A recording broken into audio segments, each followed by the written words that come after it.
pialam apo omalaom ro pui na le choi mo na imin bua kre otina itur chu otina imeda chu kong e a om ta le suan til ti thei ti na Kristan an e zota tina in alam to lo nun na pa nei ta ami sam tam ta kin lim na le lom na ta an mulo an shelo le lom na an to tinua Krista nei se na nung nei le lom na pia lam ma van ka tem lo chi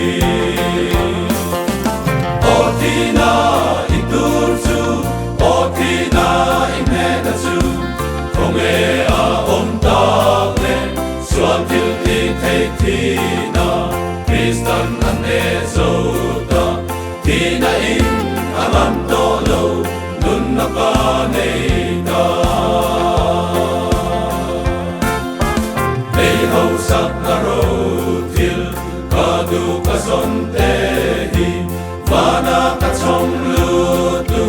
pakhat ma an om lo kalpa minga ka tor ka chang ka pek te hi vana ka chang soi tu chu ani nge ya otina itur chu otina imeda chu kong e a om ta le suan til ti thei ti na Kristan an e zota tina in alam to lo nun na pa nei ta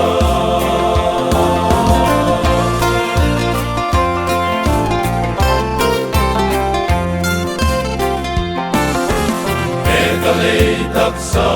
hi troi thei chak lo ta kin choi moi la wa tu in umina la omam troi thei lo ro pui na til ti thei na nei kai tho kala ni ang van quan em sin ni otina itur chu otina imeda chu kong e a om ta le suan til ti thei ti na Kristan an e zota tina in alam to lo nun na pa nei ta vana puka sa lo in ro pui ta ka nei chu ko en tu chuanin ni le ka amai lo lalpa patian ro pui na chuan en vela sana om to ngai lo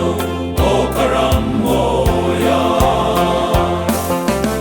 otina itur chu otina imeda chu kong e a om ta le suan til ti thei ti na